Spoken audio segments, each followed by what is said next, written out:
Well, good evening, everyone. Welcome to tonight's community program, 2024 Legislative Policy Priorities. I'm Dennis Reardon, President of Mononkatuk Audubon Society. Mononkatuk wishes to honor the indigenous communities native to the chapter area, including the Pagusset, Wepawag, Quinnipiac, Tutucket, Mononkatuk, and Hammonasset people. As we advocate for conservation of the land and its wildlife, we're indebted to the work of the native and indigenous people who cherished the land for thousands of years before European colonization. Let me tell you about a few upcoming events. In 2 weeks, Mike Berger, Executive Director of Audubon Connecticut, New York, will be here on Zoom to discuss Audubon's strategic plan to bend the bird curve, flight plan. And you'll hear a little bit about that from Rob tonight. Mike is going to go into much more detail. The end of March, Corey Folsom O'Keefe will visit us to talk about salt marsh restoration. And then we have two programs in April: The Lost Legacy of Women in Birding with Bridget Butler, and This Place is for the Birds with Joyce Sarangelo. Rob LaFrance is Director of Policy for Audubon Connecticut. He works in Hartford and Washington to advance Audubon's policy goals to protect birds in the places they need. Welcome, Rob. Thank you, Dennis. It's always a pleasure to be with Mononkatuk. It's a wonderful organization, and you do great work. And I see some other names that I am familiar with. Say hello to Carl and a couple of other folks that I see. So thank you for having me this evening. Let me see if I can get my screen going here and share it, and then start it from the beginning and see if we actually... So what are folks seeing? Are you actually seeing my presentation, or just like something other than that? Try this again. We're seeing. There we go. Perfect. Yeah, I had to click it one more time, Dennis. Yeah. So Dennis asked me to come and talk. I actually spent all day today at an Environment Committee public hearing in Hartford, and basically I'm here tonight to talk a little bit about what we're doing in terms of legislative priorities as we work through the legislative session up in Hartford. Just to kind of let folks know where we stand, and this was what we sent out a little bit before. We're in what they call the short session at the General Assembly, which basically means instead of running for 6 months, it runs for a little bit more than 5. This session is really designed to modify the existing 2-year biennial budget. But what's happened over the years is the General Assembly has sort of dealt with the advent of word processing and computerization. A lot more legislation gets introduced every year, and that includes the committee raising bills that they want to consider. And so a couple of our priorities this year are some that came in from last year, but we are trying to align our policy priorities with flight plan, which Mike will be coming and talking about a little bit later, and I'm going to hit the highlights on. But in essence, tonight, we're going to talk a little bit about some things I think that are important to folks in the Mononkatuk, particularly a couple of the pesticide bills that are in front of the General Assembly. Today, we spent a long time on the rodenticide, the second generation anticoagulant rodenticide pesticides, and I'll get into that in a little bit greater detail. We'll also talk a little bit about neonicotinoids, as well as a couple of other issues that we want to bring to your attention. With that, let me go to the next slide. So what we're talking about now is how are we going to look to Audubon's new flight plan? Audubon is looking at a strategic plan nationally, and that national plan is going to flow down to the states to try and get things accomplished.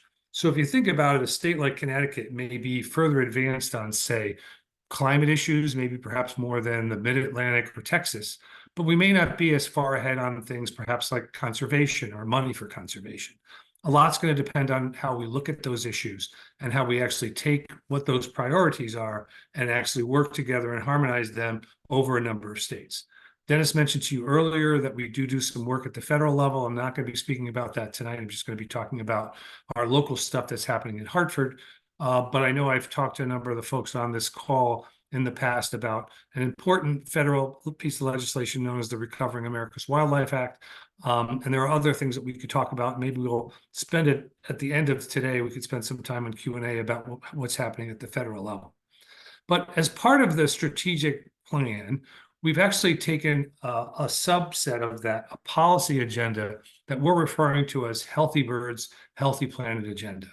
And in essence, what we're talking about are doing some things at the state and federal level. And these are the highlighted areas that we're trying to focus on. Core bird conservation, basically core bird protections, things like pesticides and making certain that those things aren't harming our bird populations, making certain neotropical migrants are protected, making certain things like Recovering America's Wildlife Act has money available to states like Connecticut to actually do bird conservation. Then we have financing bird conservation. How are we going to actually pay for some of these programs? How are we going to help pay for things like Modus towers and understanding different ways that we can help both our centers as well as the work that we do in terms of open space protection. How are we going to finance some of those issues, and how are we going to effectively, in many ways, finance some of our climate change issues? We'll talk about that. Lands, what are we doing to steward our lands appropriately? How are we looking at those in terms of something we'll talk a little bit more about, nature-based climate solutions? How are we dealing with those in terms of policy agendas to help us sequester and store carbon? Waters, we're always looking at water quality and water quantity as issues that birds need to survive. Migrants travel long distances and they need a supply of water. They need to make certain that there are streams and rivers that are available to them. Today, we talked at some length about a riverine buffers bill at the General Assembly. We could chat about that a little bit more. Urban conservation, how are we going to help our folks in the cities deal with things like heat issues, climate issues in terms of heat? How are we going to deal with those things like urban wildlife and making certain that birds in cities as well as in rural areas have places where they can survive and thrive? And finally, climate action. I was at a hearing yesterday in front of the Energy and Technology Committee, where they're trying to understand how they're going to deploy either large-scale solar or distributed solar, but there was a whole public hearing focused primarily on how are we going to deal with solar issues. Let's focus down a little bit more on what we're doing in Hartford currently.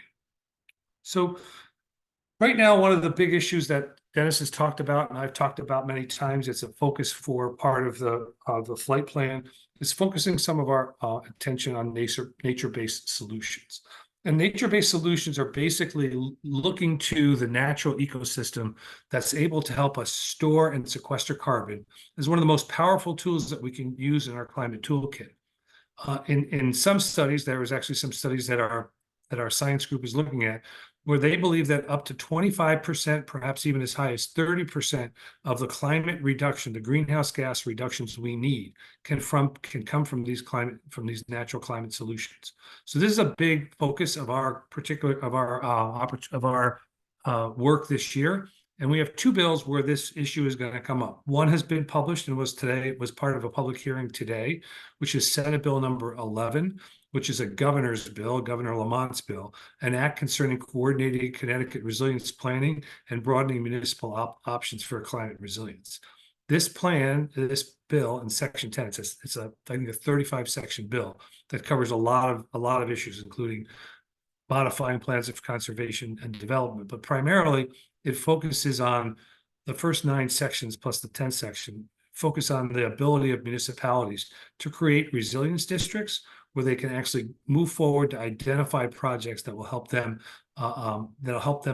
move projects forward to help improve those municipalities' abilities to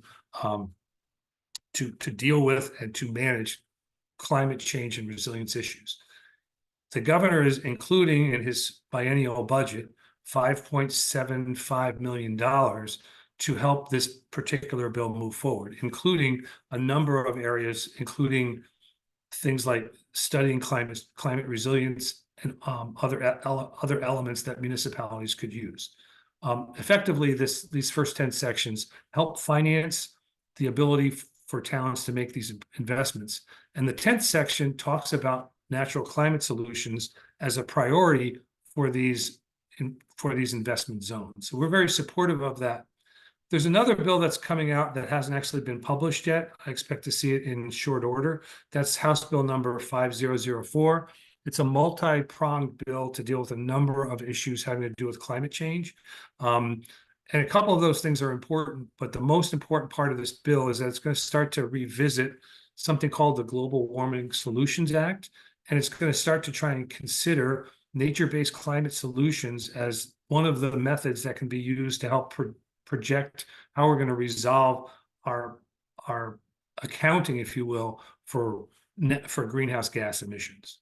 So we can talk about that a little bit more. Let me head to the next slide. This is the thing that I spent most of today working on, most of the last few days working on, and these are the two core bird protections that we're talking about in our Healthy Birds, Healthy Planets for Connecticut core bird protections. And as most folks know who are on this call, a place called Hope in Killingworth, Connecticut has spent a lot of time dealing with the impacts of these second-generation rodenticides on raptors.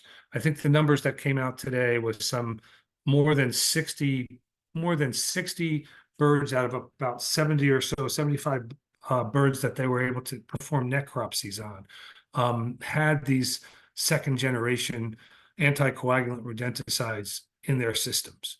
This is a big problem for birds in Connecticut, particularly raptors, particularly predators who feed on mice and rats and other rodents, because they basically ingest this poison, which bioaccumulates in the rodent, and it kills those birds pretty quickly. Effectively, it basically is a kind of like a blood thinner, and it's a sort of a painful death where the bird effectively bleeds to death from the inside. So this is something that we're trying to work on to make happen. There is pushback from parts of the other parts of the community who live in Connecticut. There are legitimate issues that people are raising having to do with rodent control.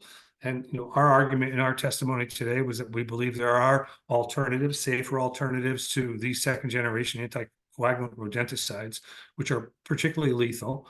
And they are not currently only sold to folks who are responsible pesticide applicators. At a certain volume and over the internet, people can get these second-generation rodenticides and don't necessarily follow the label in their use. And there may be some pretty good amount of those rodenticides that are getting into rodents who then go into the outdoors. They're not able to. They kind of walk around and they're not really. They're getting ready to die. And if I'm a predator and I see a rodent who's not really doing all that well and maybe walking around in circles, he's easy prey for me.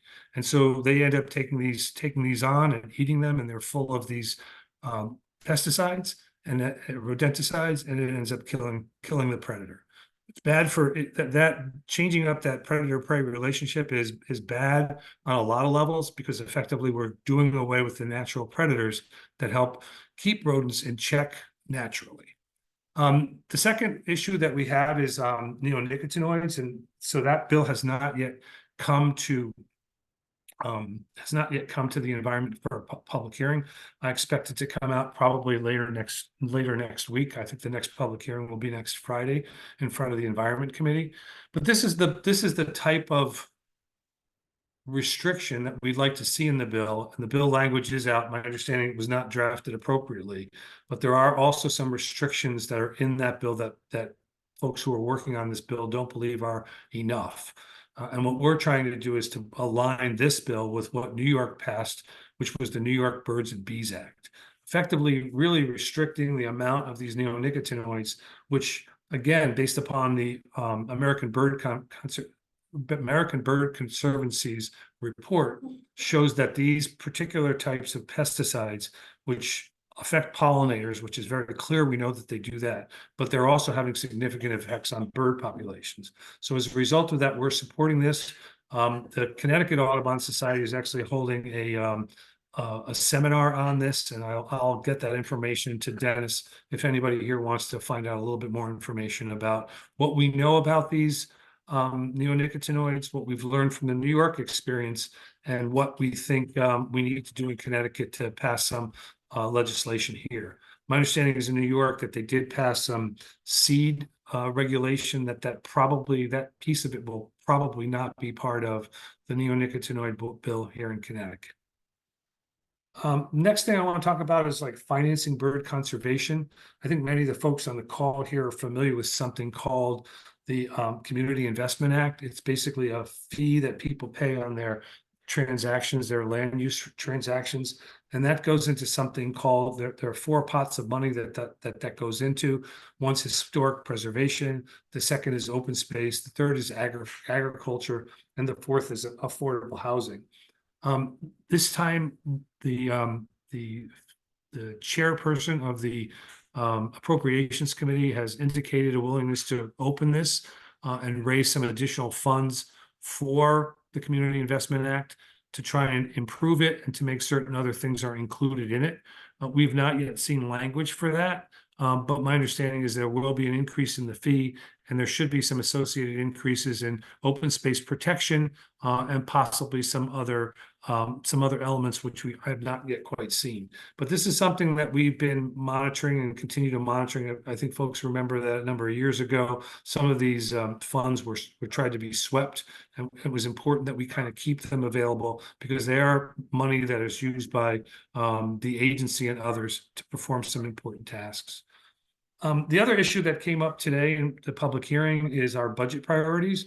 And one of the things we put in for in terms of our budget was, the agency's budget was to make certain that we have more wildlife biologists, particularly urban wildlife biologists, expand the number of NCON police officers we had. That was what came up today, and some issues having to do with municipal entities and the lack of law enforcement presence at both parks and in the field, in terms of things like motorized vehicles going through state parks and forest lands.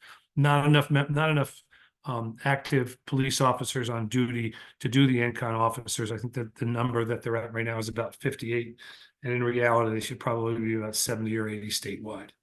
The other thing we're asking for, I do some work on marine fisheries. I've worked with this group on something called forage fish and forage fish protections.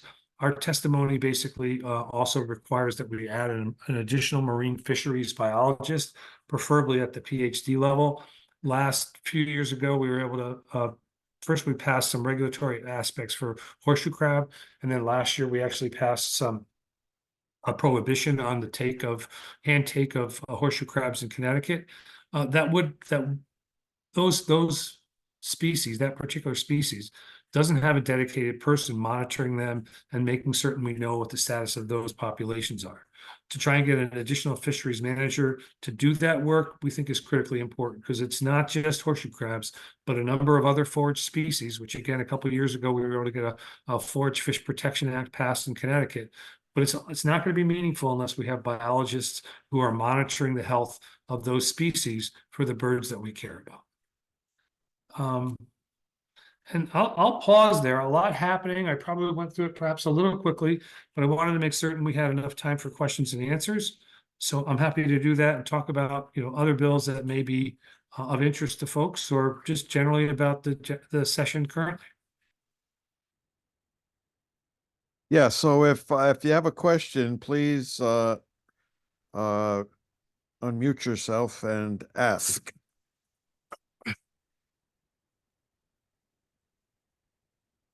Question for you, Robert, on the distribution of funds into those 4 categories. Does the same amount go into each fund, or does one fund get more than the other? Initially, it was designed to be equal amounts for each individual program.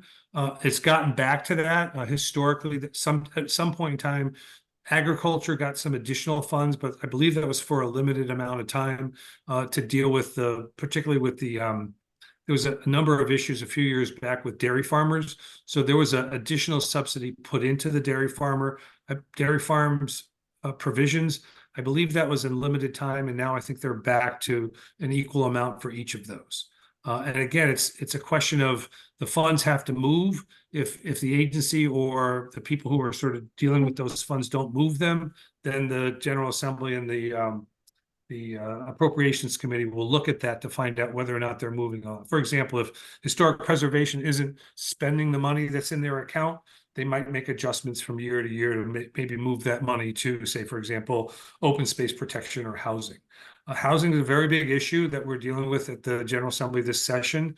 Affordable housing, transit-story development housing, a number of other issues having to do with housing are a big priority of the majority leader and the Planning and Development Committee, and I think the Appropriations Committee will be dealing with a number of those issues going forward.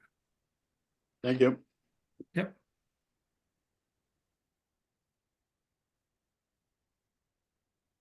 So Joe, I see your question in terms of like so at the House of Representatives and Senate at the state level, I thought we had a very positive response from a number of members. In fact, the majority leader of the Senate, a guy by the name of Bob Duff, came in and testified in front of the committee today. He actually witnessed a Cooper's hawk on his property that was in distress, and he was walking his dog and he saw the Cooper's hawk in distress and thought it was a bit of an issue, and then left and continued to do his dog walk, and then came back. And then the bird was still there and flailing around. He called Christine's Critters, which he's from the Norwalk area. He called Christine's Critters, which is the local rehabilitation center there, and they took the bird in. He wasn't certain whether it was going to survive, thought it was just a horrible experience from his perspective. And it turned out that the bird had been what they believed had happened to it. It took in a first generation, which is not as toxic as a second generation anticoagulant or rodenticide. In some, I think it was 6 or so months later, they were actually able to release the bird into the environment because she was able to rehabilitate it. That is an unusual outcome. And I believe that the senator who's a very big proponent of this bill and has a fairly big role in the Connecticut Senate. He's the majority leader. He decides which bills get called and which don't.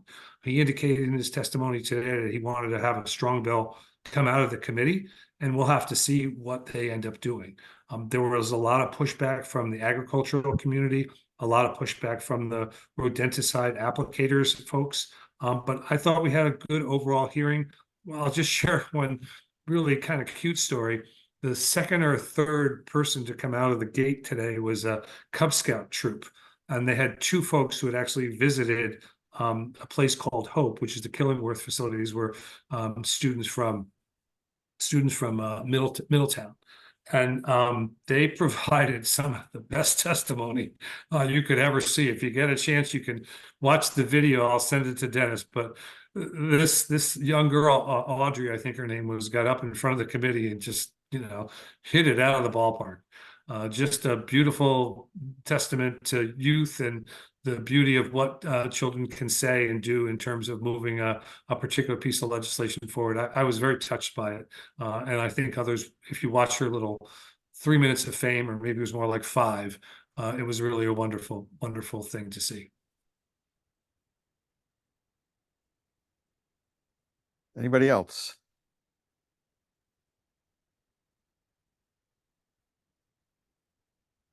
I have a question. Great. What can the people on this Zoom do? So I will say that, and I will be following up on a couple of these issues. So the process in Connecticut is we are in now what they call the public hearing process. So bills come up, legislative language is put forward, and what ends up happening is we don't really know what the bill is going to really look like until it gets ready to be voted out of committee. We know what the bill was when it came into public hearing. What the committee will then do is they will bring back language. They may change it, they may keep it the same, but they'll bring forward language, and then they'll vote to either pass the bill out of committee or not pass the bill out of committee. What I will do, and Dennis, you're on this list, and anybody else who wants to sign up on it, we have an action alert list, and I'll send out information to folks to contact their legislator in their district, and we'll provide that information as to who that is and who you should contact. If you have a member of the General Assembly who is on the Environment Committee, then you should totally and definitely reach out to that person either by phone or by email and talk to them and say, listen, I'm supportive of this bill. I'm a constituent of yours, and I'd like to see it get voted yes out of committee. So that's what action alerts are for.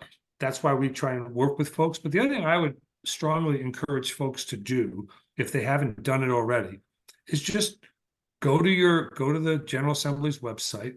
And if you don't know who your state legislator is, find out who it is. Find out who your state senator is. Find out who your House member is, and make a call. Introduce yourself. Say you're a member of Mononkatuk Audubon, and there are certain things that are important to you, and you wanted your elected official to know that you're a voter and that you care about issues in your district. And the best thing to do is to try and establish a relationship with that person. Republican, Democrat, man, woman, it doesn't really matter. They're your elected representative, and having the ability to have a conversation with them, having the ability to have a relationship with them is very helpful for the work that I do. Because what I've found in my experience is when I have constituents who have relationships with elected officials and they call on behalf of something I'm trying to get accomplished on behalf of birds or on behalf of Audubon, that's the strongest individual action that can happen to make a difference in moving a bill forward. I have to deal all the time with other political realities of what's happening, but to have a strong sense, personal relationships in district with members of an Audubon chapter is really, really valuable.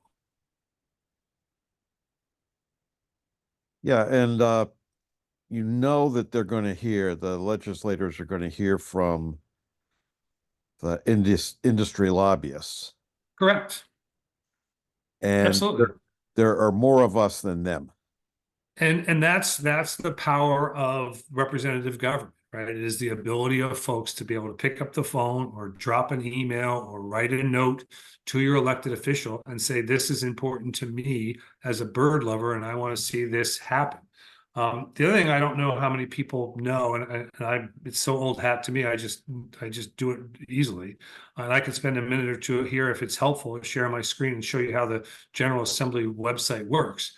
But in essence, you want to be able to go to the website and look up the Environment Committee. They will tell you what public hearings are happening. They'll tell you, what bills are on the agenda, and you can take a look at it. And you can read the language for yourself. You can also read all of the different testimonies. So, for example, today there were not hundreds, but probably a good couple of hundred written comments on the rodenticide bill, for example.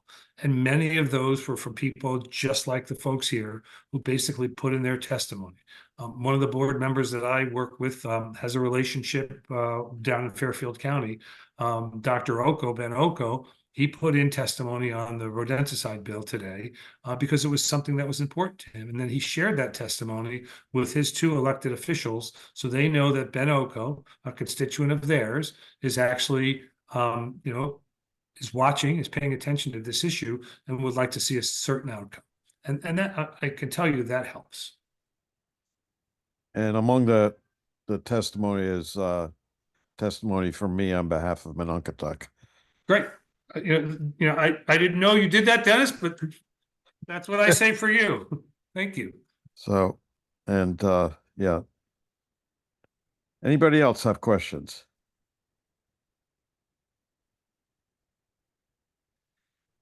I will send out an email tomorrow with a link to the recording of this program and links to the upcoming events that we have, as well as links that Rob sends that he's talked about this evening.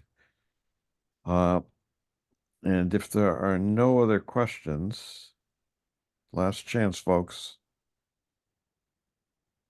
Thanks so much, Rob. You bet. Anytime, Dennis. And I know the session will go on, and I know if Mike's going to be around next time, if you have questions about things you're hearing about in the session, I probably will not be available the night that he's going to be here, but ask those questions and we'll get back to you with answers. It's a pleasure to work with all the work and volunteer work you guys do for Audubon through Montuck is super valuable to us as a national organization, as a state organization.